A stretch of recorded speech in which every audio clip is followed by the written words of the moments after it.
Next, we're ready to start placing our columns, and then in the next step, we're going to place our attach, should I say, our beams to those columns. And this whole structure is designed to support the roof load and that mezzanine floor that we're putting in our building. So let's go ahead and get started. We'll jump out to our BIM model or Revit, and I'm going to go to level 1. I've already selected those levels up at the top. So we're going to put a column at every intersection of the grid system we've created.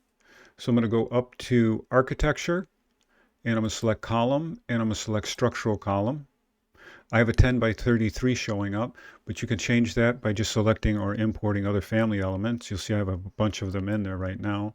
And remember, you can always go to load family. I'll show you where you navigate to find these. So I'm going to go to the English Imperial folder of our families, and I'm going to go down to structural columns. I'll click into structural columns, and I'm going to go to steel, and I'll go down to the wide flange. And then you get a whole host of ones that you can select. And if you click on any of these, they'll be inserted. And I'll just pick up one that's kind of wild so you can see that it's been added. So I'll click OK. And then if you look in this list now, we have that 36 by 282 pounds per foot wide flange beam installed. But we're not going to use that. I'm going to stick with my 10 by 33. The column can really be anything you want it to be, as long as it's, moderate, like the 10-inch size here, because we're not structurally engineering this. We're just trying to lay out where the steel is going to go, and we have it as a visual reference. So once we placed our column, or we've selected our column, we want to make sure that our settings are right. So we're on level 1. It'll start drawing at level 1. And we want to make sure that it's not going down, but it's going up. So we want to make sure that's set for height. And we want to make sure that it goes to the top of steel. It might be set for unconnected, but I want you to make sure that you have it set for top of steel. Now we're going to place that at the grids, and they have a function for that. It's called at grids. So I'm going to go ahead and select that at grids. And then, very important now, we have all of those settings right. In order to get it to set at every grid, we have to completely enclose our box with all of the grid elements. So I'm going to start up here in the left-hand corner, top corner, and I'm going to draw down, making sure that all of my grid is highlighted. If it's not all highlighted, you won't get all of the columns that you need. So once I've done that, I'll complete that, and it'll ask me to finish that off.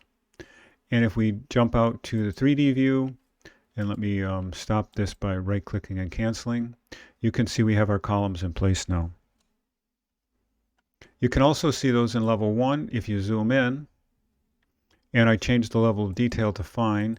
You'll notice now that our columns are represented rather nicely. Okay, so we have our columns in place. The next thing to do is place our beams. So I'm going to go to the mezzanine level.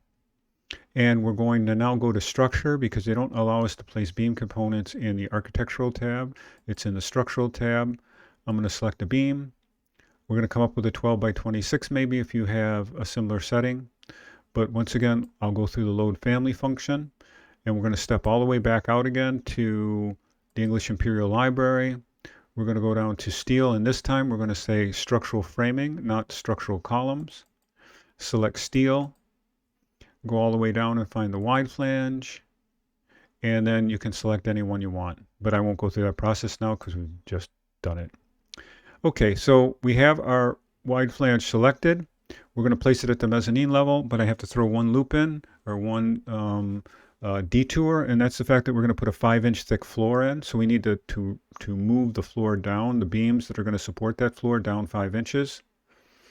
So I'm gonna go ahead and place these right away so you can see the workflow, and then I'll show you what that idea of the floor thickness is. So we have this selected. We want to change this offset. We want these beams to sit down so that they are allowing us to have the finished floor, the thickness of the flooring material that we put above the beam accounted for. And we're going to come down 5 inches. So I'm going to type a negative at the very beginning. It can't be next to the 5. It won't work. So we're going to offset all of those beams in the Z direction, which is the vertical direction, negative 5 inches. We're going to once again do the on-grid placement.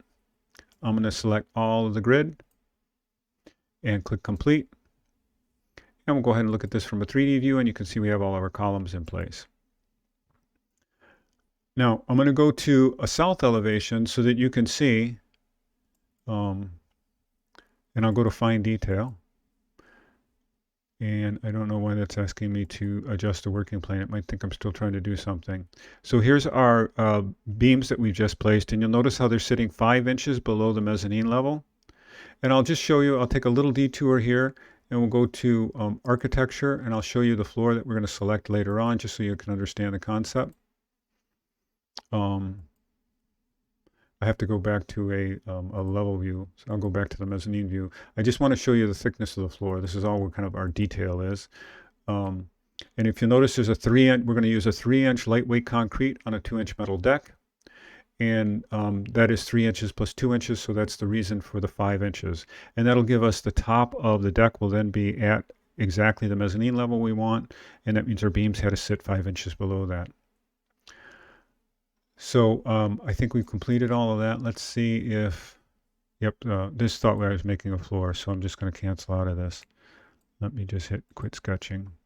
All right, so now we're on the mezzanine level, and now we want to place, excuse me, we want to go, I'm sorry, we want to go to the roof level. We've already done the mezzanine level. I'm going to go to the top of steel, up at the very top, and place those final beams that we want. And so once again, we're going to go to structure and beam.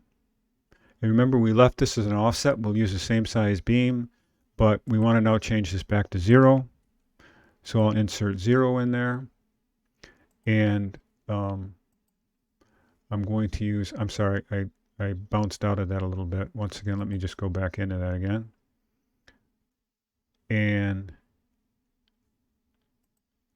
I don't think I changed that. I hope I didn't. Sorry, I'm having a little hiccup here. That's still set for 0. I'm going to select on grids. I'm going to draw the full grid system.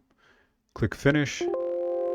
You can't see those because the beams that we placed are going from the exact top of the viewport down, and things that are below the viewport don't show up.